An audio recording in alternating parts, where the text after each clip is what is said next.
Os gatos de rua do meu bairro não são o que parecem. Eu não tinha descoberto isso até cerca de uma semana atrás.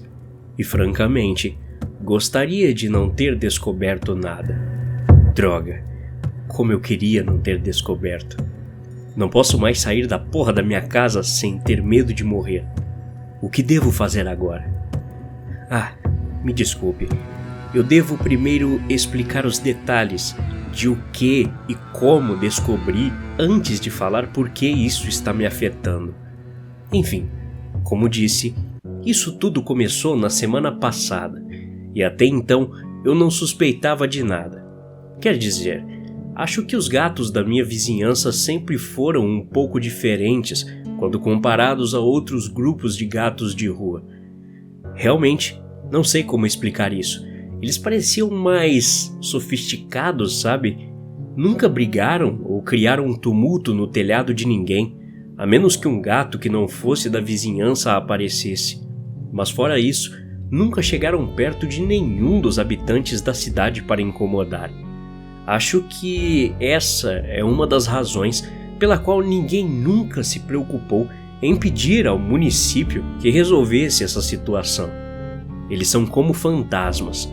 Ninguém os nota, a menos que eles queiram ser notados. Outra coisa estranha é que a comida sempre parecia estar em primeiro lugar em suas mentes. Ok, acho que isso não é incomum para gatos de rua, né?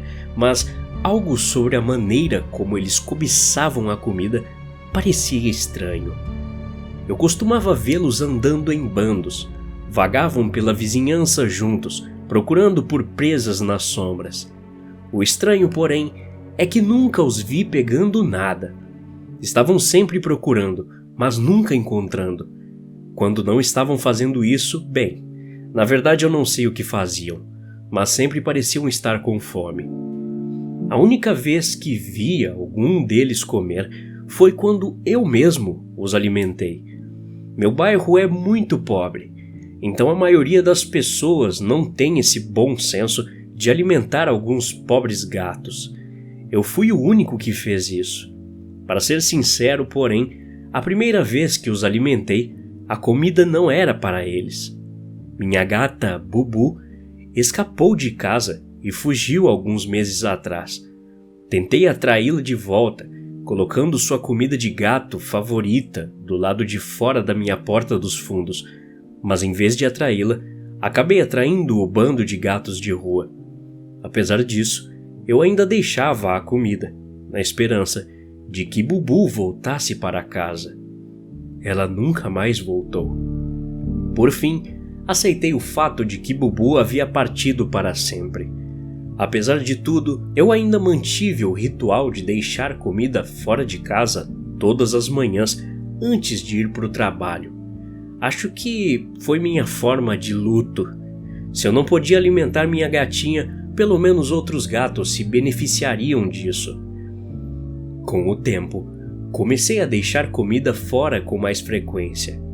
Tanto que, eventualmente, comecei a conferir todos os dias a tigela de comida para que nunca ficasse vazia. Sim, era muito dinheiro gasto enchendo a barriga dos gatos de rua famintos, mas por hora tinha valido a pena. Tornou-se uma espécie de hobby meu. Esse hobby não incluía apenas alimentar os gatos, mas também vigiá-los. Os próprios gatos eram bastante normais. Todos eles pareciam com qualquer gato de rua que você veria por aí. A única exceção eram seus hábitos alimentares. Eles sempre pareciam ter dificuldades para mastigar a comida, como se suas bocas não fossem feitas para isso. Suas mandíbulas simplesmente não pareciam atender seus comandos. Pensei que isso fosse devido a ferimentos na mandíbula deles. Pensei que talvez eles simplesmente não estivessem acostumados a comer comida boa de gato. Por fim, depois de meses, consegui determinar quantos gatos no total viviam na vizinhança. Pelo menos 50 deles visitaram minha tigela de ração. Eles vinham todos os dias, geralmente de manhã cedo ou tarde da noite. Nesse ponto, eu já tinha conhecido a maioria deles de longe. Bem, todos exceto um. Eu o chamei de Nestor. Ele era um gato magro e branco como a neve. Não poderia ser muito velho, considerando como ele se movia com suavidade e confiança, mas ele também não era muito jovem, o que pode ser atestado pelas várias cicatrizes de batalha nas quais estava coberto. Como eu disse antes, os gatos da vizinhança nunca brigaram entre si, então as cicatrizes deveriam ser de humanos maldosos que bateram nele.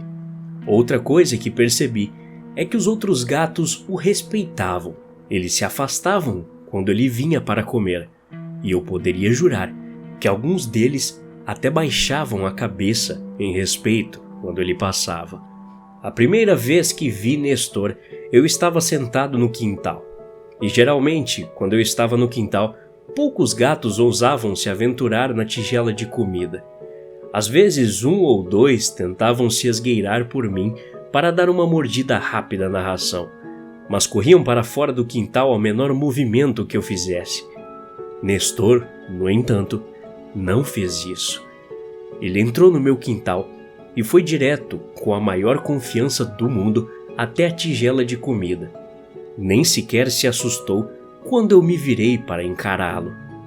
Ele demorava a comer, não parecendo nem um pouco incomodado com minha presença.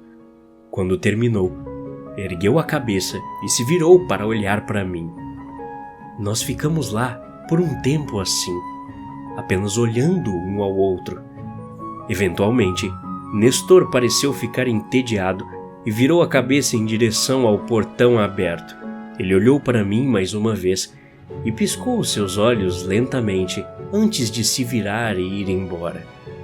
Mais tarde, eu vi na internet que, quando o gato pisca os dois olhos lentamente para você, significa que ele gosta e confia em você. A partir daí, o relacionamento floresceu. Foram desde pequenas sessões de olhar fixo no quintal até ficarmos sentados juntos por um tempo em um silêncio pacífico, até que finalmente fui capaz de acariciá-lo e tocá-lo.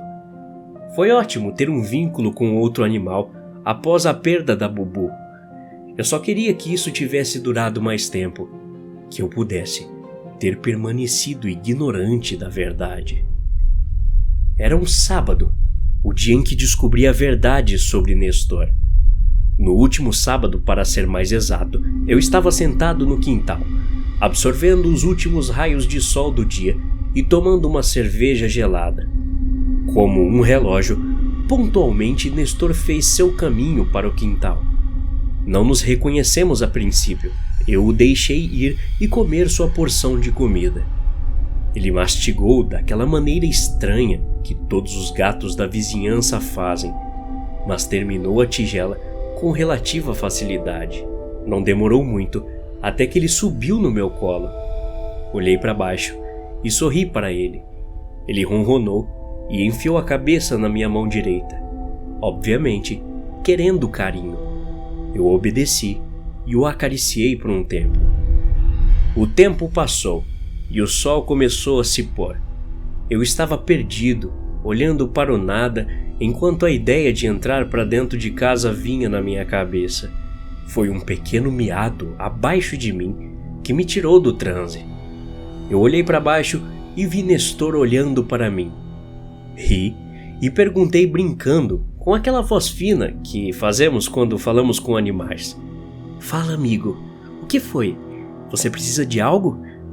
Sua resposta foi a coisa mais horrível que já vi.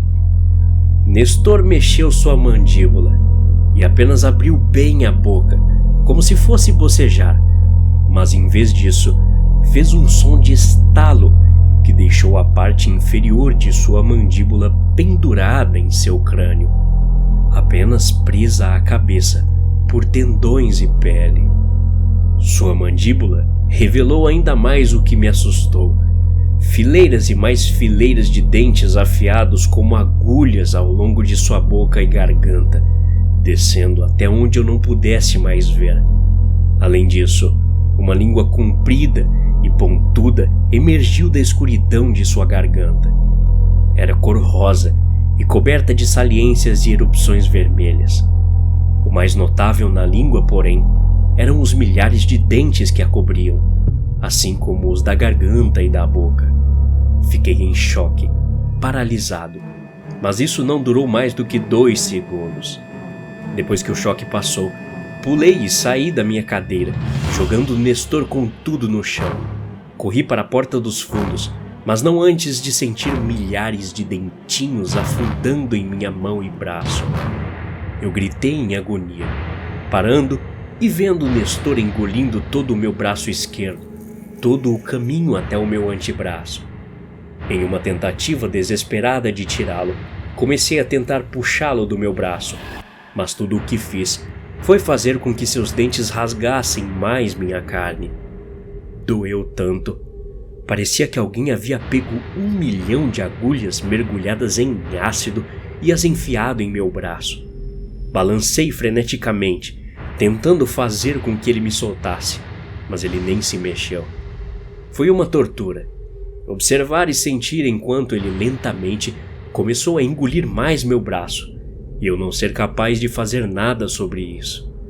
Nesse ponto, os olhos de Nestor rolaram para trás em sua cabeça e estavam sangrando. Não sei qual foi o propósito disso. Talvez fosse apenas para aterrorizar as vítimas dele e levá-las ainda mais ao pânico, obscurecendo ainda mais qualquer tipo de dó que alguém poderia ter. A essa altura, obviamente eu estava completamente fora de controle, me debatendo e gritando, apenas tentando me livrar dele. Ele já estava alcançando meu cotovelo, e a dor era quase insuportável. Fiquei golpeando a cabeça dele com minha outra mão. Devo ter batido nele umas 20 vezes, até que ele não aguentou mais e se soltou do meu braço, caindo no chão. Assim que isso aconteceu, mais uma vez, corri loucamente para a porta dos fundos, e dessa vez consegui entrar em casa. Bati a porta blindex atrás de mim e me virei rapidamente, procurando por algum sinal daquele gato maldito. Não demorei muito para encontrá-lo. Ele ficou furioso. Os pelos de todo o corpo estavam arrepiados e ele miou alto, mesmo apesar de sua mandíbula ainda estar solta no crânio. Suas fileiras de dentes ainda estavam expostas, os olhos ainda brancos e sangrando, a língua coberta de dentes.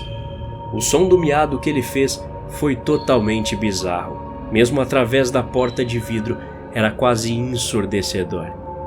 Todas as peças pareciam se encaixar na minha mente bem ali, enquanto eu olhava para essa monstruosidade. Por isso todos eles caçavam em matilhas. Por isso eles sempre pareciam estranhos. Por isso eram sempre tão quietos. Por isso eu sempre os vi caçando, mas nunca pegando nada. Por isso eles mastigavam tão estranho. Por isso, Nestor tentou ganhar minha confiança. Eles não são gatos. Não sei o que são, mas sei que não querem ser encontrados. Eles não caçavam à luz do dia para que ninguém os visse. Trabalham juntos para permanecerem escondidos, porque, por mais monstruosos que fossem, ainda eram pequenos e podiam ser dominados quando sozinhos. Nestor deve ter achado que eu estava começando a aprender muito sobre eles e precisava ser eliminado. Eu sei que parece idiota, mas pense nisso. Eles sobreviveram por tanto tempo, escondendo o que realmente são do resto do mundo, o que exige inteligência alta o suficiente para julgar, planejar e executar um ataque. Nestor cometeu um erro, entretanto. Ele se desviou das regras. Tentou fazer as coisas sozinho ao me atacar. Não sei o que o levou a fazer isso. Arrogância? Talvez. Tudo o que sei é que sou grato por seu erro, porque se tivesse mais gatos, talvez eu não tivesse sobrevivido. Eu mesmo tive que chamar uma ambulância. Você acha mesmo que os vizinhos tomaram alguma providência quando ouviram meus gritos histéricos? Não. Essas são as alegrias de viver em um bairro ruim. Nestor tinha ido embora quando eles chegaram. Quando as sirenes soaram ao longe, ele voltou para a escuridão, ainda fervendo de raiva. Eu disse às enfermeiras que tive um acidente e elas não fizeram muitas outras perguntas. Voltei para casa em um Uber alguns dias depois. O hospital me fez ficar um pouco mais para garantir que nenhuma infecção ou doença surgisse inesperadamente. Fiquei grato por ter partido alguns dias. Nunca quis voltar para minha casa, mas não tinha para onde ir. Então aqui estou, preso na minha casa, sem ter para onde ou ninguém mais a quem recorrer. Eles estão me patrulhando há dias, andando em círculos em volta da minha casa o dia todo e a noite toda. Às vezes, Nestor aparece e me olha pela janela de trás, revirando os olhos sangrando, só para me irritar. Uma vez, ele até trouxe a coleira de Bubu com ele. Acho que você e eu entendemos o que aconteceu, né? Eu sei que eles irão eventualmente encontrar uma maneira de entrar. É apenas uma questão de tempo. Na verdade, é por isso que estou contando isso. Depois de terminar isso, vou sair e lutar com tudo o que me resta em mim. Eu tenho uma arma, um martelo e mais algumas coisas. Tenho certeza de que todas essas armas são capazes de matar uma dessas coisas. A verdadeira questão é: serei capaz de matá-los rápido o suficiente? Até a próxima. Obrigado.